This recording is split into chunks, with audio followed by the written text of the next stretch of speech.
ಕಾಂಗ್ರೆಸ್ ಸರ್ಕಾರದ ಮಹತ್ವಾಕಾಂಕ್ಷಿ ಯೋಜನೆಗಳಲ್ಲೊಂದಾದ ಗೃಹಜ್ಯೋತಿ ಯೋಜನೆಯಿಂದಾಗಿ ವಿದ್ಯುತ್ ದರ ಏರಿಕೆ ಶಾಕ್ನಲ್ಲಿದ್ದ ಗ್ರಾಹಕರಿಗೆ ಲೋಕಸಭಾ ಚುನಾವಣೆ ಬೆನ್ನಲ್ಲೇ ದರ ಇಳಿಕೆ ಮಾಡಿ ಸರ್ಕಾರ ಆದೇಶ ನೀಡಿದೆ. ವಿದ್ಯುತ್ ಬಳಕೆದಾರರಿಗೆ ಗುಡ್ ನ್ಯೂಸ್ ಕೊಟ್ಟಿದೆ.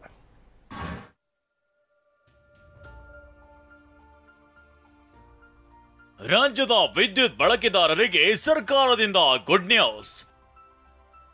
ಗೃಹಜ್ಯೋತಿ ಗ್ಯಾರಂಟಿ ಬಳಿಕ ವಿದ್ಯುತ್ ದರ ಇಳಿಕೆಯ ಗ್ಯಾರಂಟಿ. ಕಾಂಗ್ರೆಸ್ ಸರ್ಕಾರ ಅಧಿಕಾರಕ್ಕೆ ಬರ್ತಿದ್ದಂತೆ ಗೃಹಜ್ಯೋತಿ ಗ್ಯಾರಂಟಿ ಜಾರಿ ಮಾಡಲಾಗಿತ್ತು.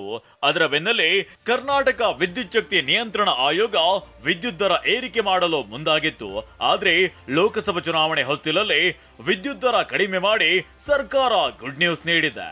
ವಿದ್ಯುತ್ ಬಳಸುವ ಗ್ರಾಹಕರಿಗೆ, ವಾಣಿಜ್ಯ ಬಳಕೆದಾರರಿಗೆ, ಆಸ್ಪತ್ರೆ ಮತ್ತು ಶಿಕ್ಷಣ ಸಂಸ್ಥೆ ಸೇರಿದಂತೆ ಖಾಸಗಿ ಏತ ನೀರಾವರಿ ಬಳಕೆದಾರರಿಗೆ ಹಾಗೂ 100 ಯೂನಿಟ್ಗಿಂತ ಹೆಚ್ಚು ಬಳಸುವವರಿಗೆ ಹೊಸ ಪರಿಷ್ಕೃತ ದರ ಏಪ್ರಿಲ್ 1ರಿಂದ ಅನ್ವಯವಾಗುವಂತೆ ಕರ್ನಾಟಕ ವಿದ್ಯುತ್ ಶಕ್ತಿ ನಿಯಂತ್ರಣ ಆಯೋಗ ಆದೇಶ ನೀಡಿದ್ದು ಅಧಿಕೃತ ವೆಬ್ಸೈಟ್ನಲ್ಲಿ ಪ್ರಕಟಿಸಿದೆ.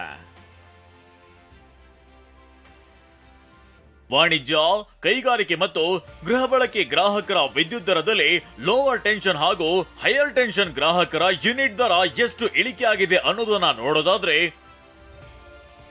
ಲೋವರ್ ಟೆನ್ಷನ್ ವಿದ್ಯುತ್ ಮೂಲಕ ಗೃಹ ಬಳಕೆ ವಿದ್ಯುತ್ ದೀಪಗಳಿಗೆ 100 ಯೂನಿಟ್ಗಿಂತ ಹೆಚ್ಚಿನ ಬಳಕೆಗೆ ಪ್ರತಿ ಯೂನಿಟ್ಗೆ ₹1.10 ಕಡಿಮೆ ಮಾಡಲಾಗಿದೆ. ಖಾಸಗಿ ಆಸ್ಪತ್ರೆ ಮತ್ತು ಶಿಕ್ಷಣ ಸಂಸ್ಥೆಗಳು ಇಂಧನ ಬಳಕೆ ಶುಲ್ಕದಲ್ಲಿ ಪ್ರತಿ ಯೂನಿಟ್ಗೆ 50 ಪೈಸೆ, ಕೈಗಾರಿಕಾ ಸ್ಥಾವರಗಳ ಇಂಧನ ಬಳಕೆ ಶುಲ್ಕದಲ್ಲಿ ಪ್ರತಿ ಯೂನಿಟ್ಗೆ ₹1 ಹಾಗೂ ವಾಣಿಜ್ಯ ಸ್ಥಾವರಗಳ ಇಂಧನ ಬಳಕೆ ಶುಲ್ಕದಲ್ಲಿ ಪ್ರತಿ ಯೂನಿಟ್ಗೆ 50 ಪೈಸೆ ಇಳಿಕೆ ಮಾಡಲಾಗಿದೆ.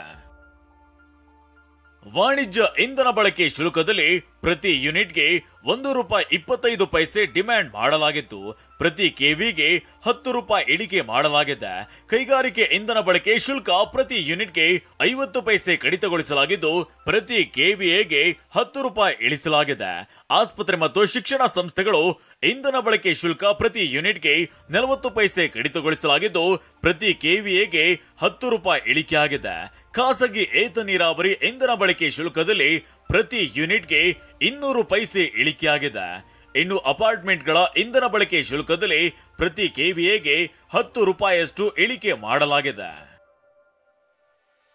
ಕರೆಂಟ್ ದರ ಏರಿಕೆ ಶಾಕ್ನಲ್ಲಿದ್ದ ಗ್ರಾಹಕರಿಗೆ ಲೋಕಸಭಾ ಚುನಾವಣೆ ಹಿನ್ನೆಲೆ ವಿದ್ಯುತ್ ದರ ಇಳಿಕೆ ಮಾಡಿ ಸರ್ಕಾರ ಆದೇಶ ನೀಡಿರೋದು ಗ್ರಾಹಕರಿಗೆ ಸ್ವಲ್ಪ ರಿಲೀಫ್ ನೀಡಿದ್ದು ಏಪ್ರಿಲ್ 1ರಿಂದ ಹೊಸ ವಿದ್ಯುತ್ ಪರಿಷ್ಕರಣೆ ದರ ಅನ್ವಯವಾಗಲಿದೆ. ವಿನಾಯಕ್ ಗುರಾವ್, TV9 ಬೆಂಗಳೂರು.